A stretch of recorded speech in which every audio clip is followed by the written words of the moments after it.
Hello, and welcome to the Zentangle Project Pack series. My name is Martha, and I'm excited to be tangling with you today. We are already on number 9, if you can believe that. And this one is a little bit different. We're working on multiple tiles in layers and then eventually working towards our own personal ensemble piece. So this has been exciting to watch unfold. So here's my tile that I'm going to be working on with you guys today.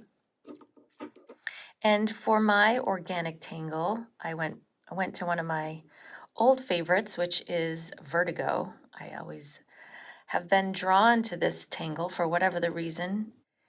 So one of our messages, if you will, for this project that we're working on together is to go back to our roots, and one of the very first step in the Zentangle method is gratitude.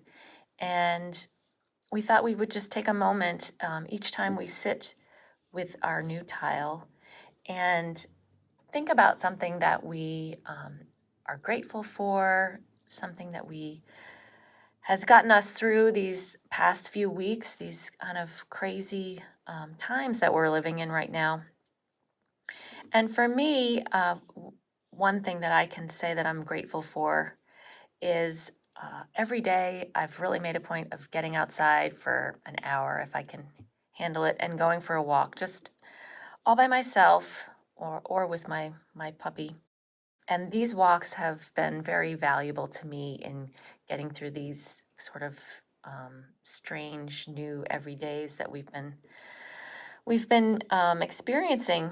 So with a pencil and just with a quiet thought, we're asking that you just in this larger space here, write something that you are grateful for, something that you have gratitude for. So I am going to say that I'm thankful for walks.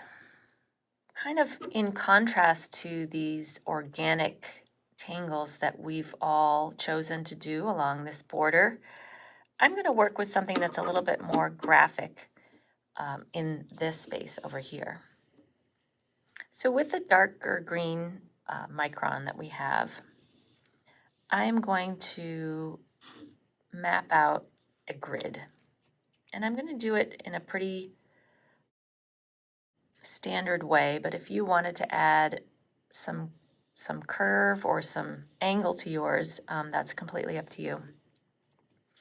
So I'm going to do a tangle called Zonked, and I've done this tangle for a while. It's been around for a while, and it was designed by a woman named Barbara Finwall, and I don't know Barbara, but thank you, Barbara. I've enjoyed this tangle, and I thought it would be a nice complement on this tile.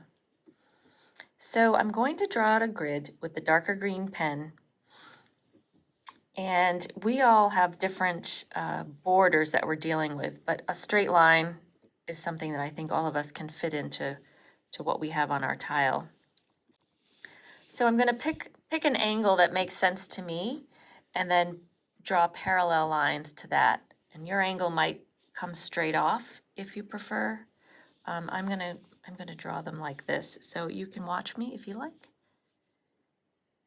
And I'm trying to have a light hand on this line. And I'm going right to the edge. And then I'm going to draw a parallel line. I would say it's about a 1/2 inch away.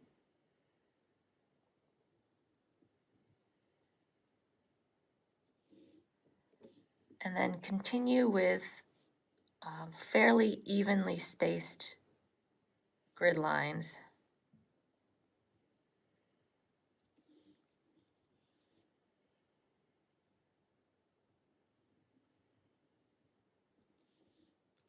Sometimes they line up perfectly with a line that was already there. And then I'm going to turn my tile and work in the other direction.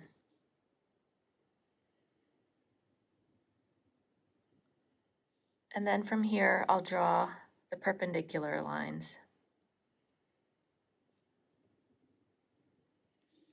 Again, we'll all have to be creative in our own way in how these lines fit behind your organic tangle.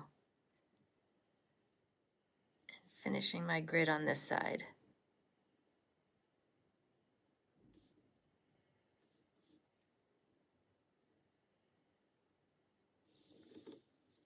So from here, I'm going to focus in and work on one square, and then you'll all get the hang of it.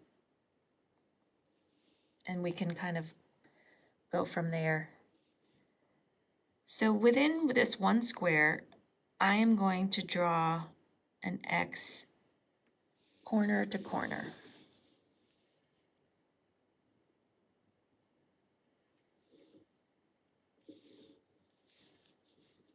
And then focusing in on this center where the lines cross, I'm going to make a diamond.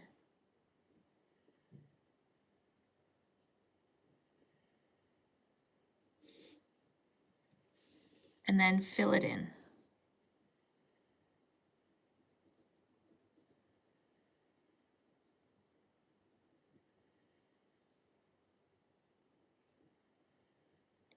Once I get it filled in, I like to sort of add a little, sort of some rounding here,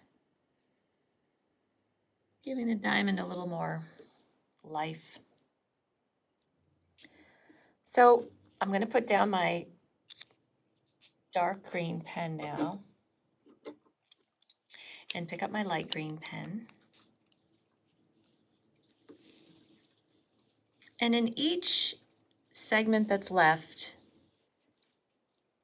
I'm going to draw ordered lines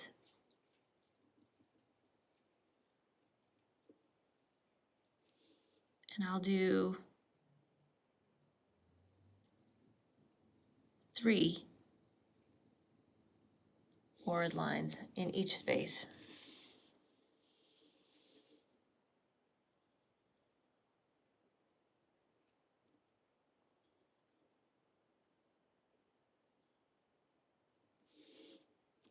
Turning my tile as I go.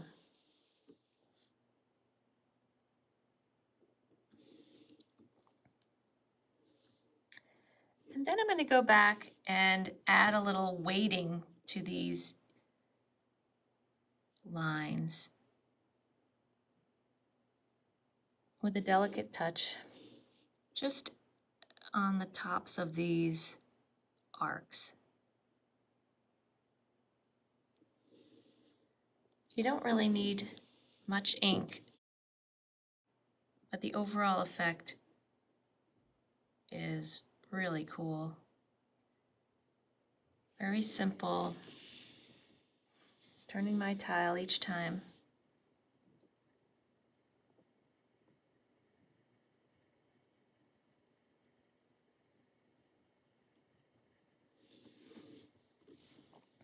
And so that's it, basically.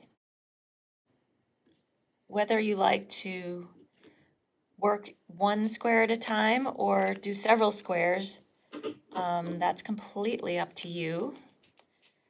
I think I'm going to stick with the one pen at a time philosophy here. Working corner to corner.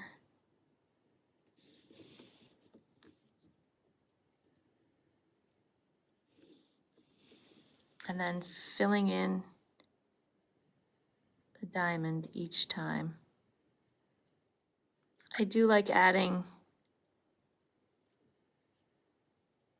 more metered out tangles with more organic tangles. It's a great balance in the tile, but also adding that filled in diamond, which adds, drama to all these lines.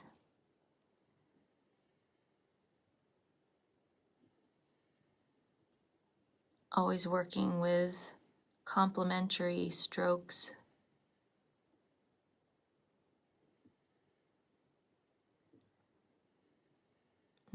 That rounding touch, it's just subtle, but every time you are able to go back and revisit a line, you can just Add a little love, add a little purpose.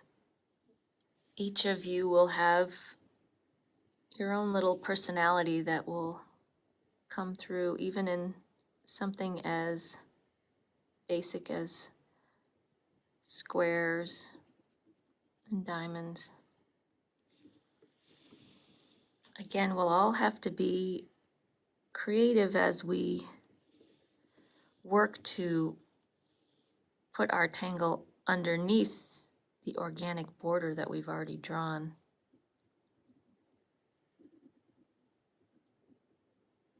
Doing the best we can. There won't be any wrong way. Already you can see that this looks pretty cool as is. It's almost sort of a variation on floors.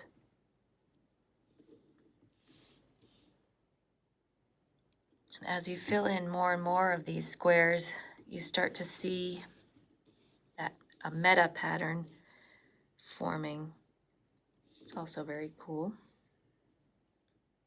Working on this beautiful Zentangle, we're giving ourselves permission to work right to the edge, which isn't what we always do, but it's kind of neat to challenge yourself, figure out how things might fall off the edge. These beautiful green pens are so welcome at this time of year where we are. It's springtime and couldn't come soon enough, I'll tell you. Tucking the last few ones underneath my leaves here.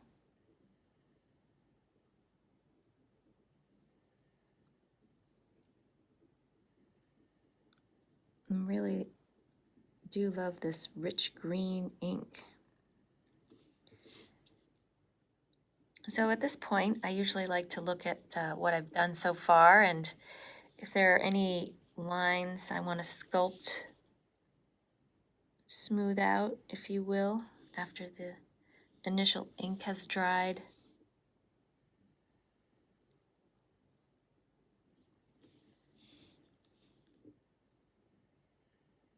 I do love that permission to go back anytime you want and revisit a line. So there, I'm going to put down my dark green pen and pick up my light green pen. Just taking each of these sections and drawing. I'm choosing 3 that fits perfectly in my size square. You might need 4 lines or maybe only 2, but whichever it is you do choose, you're going to want to use the same number of auras in each section. And you'll see in a minute how they do line up quite nicely with each other once you start filling in your squares as they start lining up together. And yet another meta pattern starts to appear, which is very cool. This fragment can be done with more angular lines as well. Gives another different effect. Yours perhaps are more naturally angular. I'm a huge fan of moving my tile each time I do a new stroke. Sometimes I even change the way I rotate the tile, figuring that there might be an even better, more comfortable way for me to add my lines.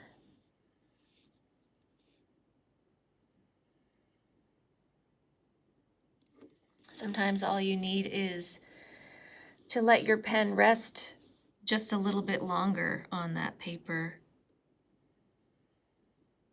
and you will get that desired darker ink, that weighting. I'm hardly touching the paper there. I'm just very gently going over the top of the line. Sometimes my auras are not as evenly spaced as I may have intended, but you can use that weighting technique to fill in the gaps, if you will.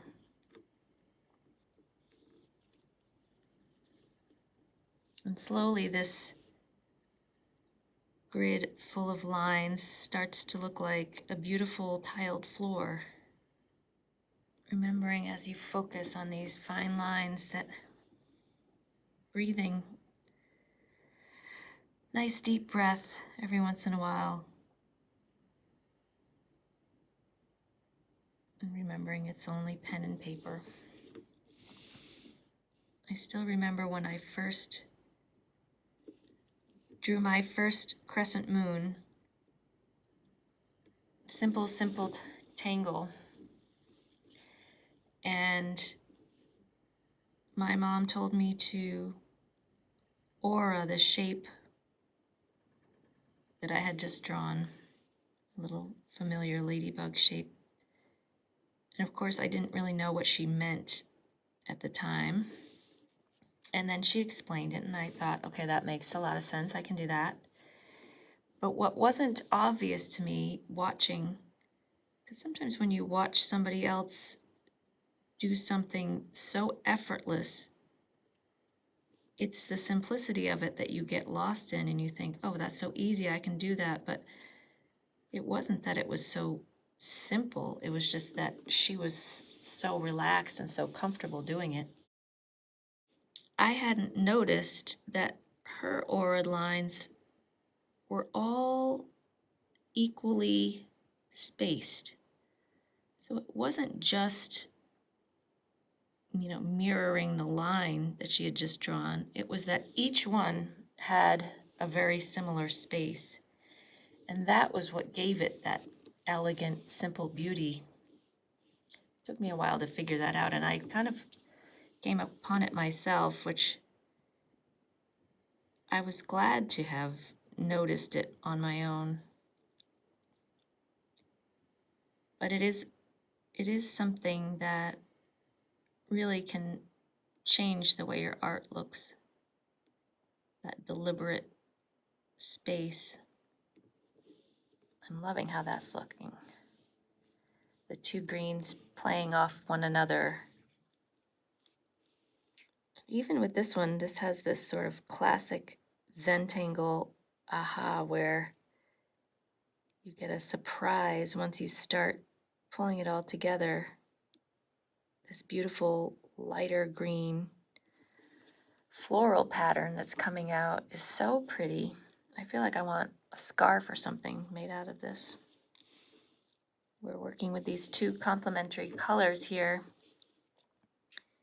And it would be fun to do this whole project with two different colors even, and see where that takes you. Two different shades of blue or pink or purple and yellow, who knows? What are your favorite colors to work with? I think the green's making me happy right now. You can see this process is pretty forgiving. I don't have perfect lines or perfect weighting on each one, but the overall pattern is still beautiful. Quite beautiful. Remembering to breathe and let go of that tight grip on your pen. It's kind of a lot of detail work, and it's very natural for your hand to tense up. It is for me, at least. But each fragment I fill, I find it's a little more comfortable, a little more relaxed, a little more confident. I enjoy the focus it takes every time you look at another square.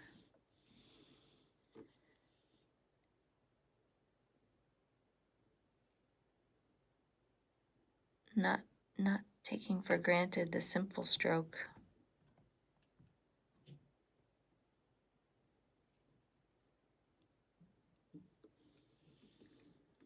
And then just figuring out how it works out underneath here, underneath all these petals. These project packs are fun to do with a friend. You can put the video on simultaneously, maybe pull up a FaceTime phone call and tangle together in tandem at the same time, but the distance doesn't matter. Okay, that is looking very cool, I think. So now I'm going to do a little bit of shading, and I'm going to just focus on shading this new section that we just tangled together. Putting away my pen and picking up my graphite pencil. And the first step I would like to do is I would like for this whole area that we just tangled to sort of look like it's sitting underneath my vertigo. And the best way I know to do that is to shade behind the vertigo, which for me, all right, this is going to be a little tricky, and maybe you have a different tangle, but whichever tangle you have, I'm going to fill in the background space with graphite. Very carefully, I'm going to take advantage of that lovely sharpened tip and put graphite in every space that I can figure that's behind my vertigo. Again, carefully getting it in there.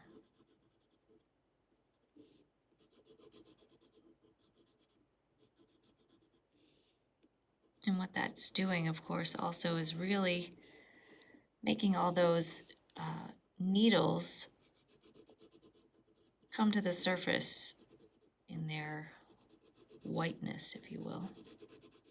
I think you can see that I'm using not the very tip of my pencil. I'm using an edge of it, so I'm getting a softer application of graphite, and that will allow me to smooth it into the paper with my tortillon when I'm ready. All right, so with my tortillon, and again with that same angle, I'm going to soften that graphite in those spaces behind.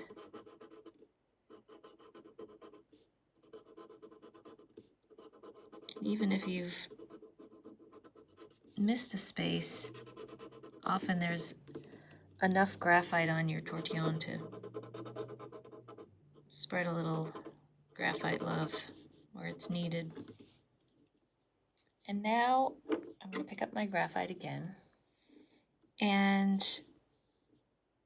going along with that same idea, I'm going to add some graphite around the initial edge of where these needles meet my tiles here, my little mosaic of flowers.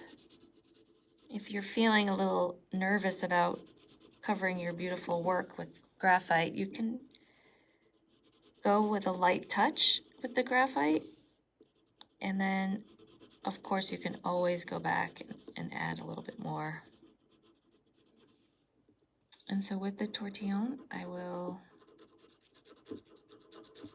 more gently now, because I'm working over inked in spaces, gently smooth and shadow. Again, giving this the illusion of it being behind these pretty petals of my vertigo. And then if you like, I'm going to just add sort of a ribbon of graphite following along the dark green squares. And it creates sort of a striping effect.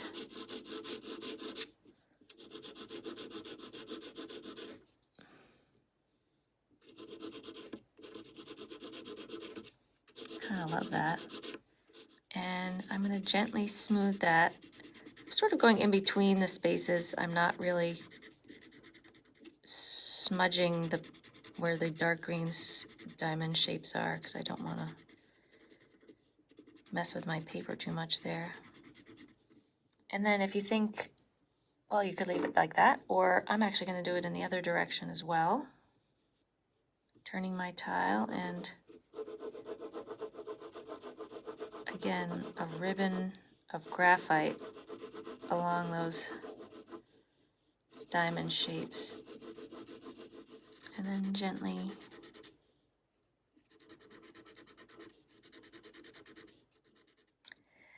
and I think if you want, with your this charcoal white pencil that we have, you could just add a little brightness to these areas left behind.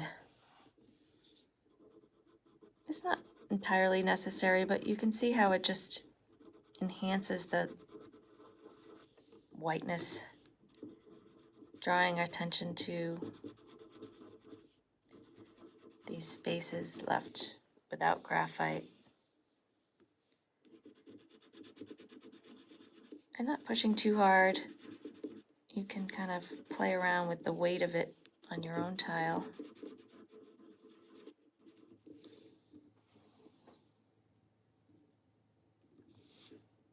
Very pretty. Again, I have it in my hand. I may just add a little white to some of these top needles. It's not necessary, but brightens them up a little bit. Especially where they come into the pattern there. And then finally we have our little seed pods down here that we did a long time ago. And I might just add a little bit of graphite down each edge.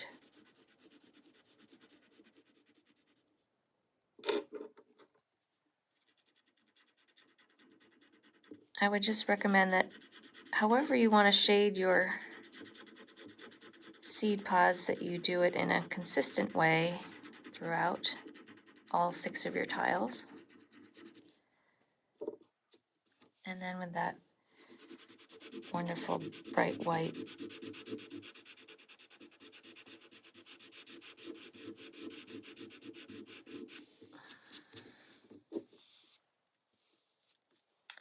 there.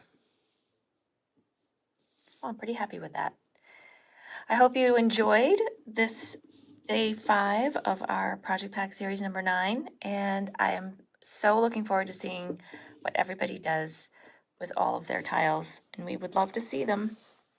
And hope you have a wonderful day and that we see you very soon. Bye-bye.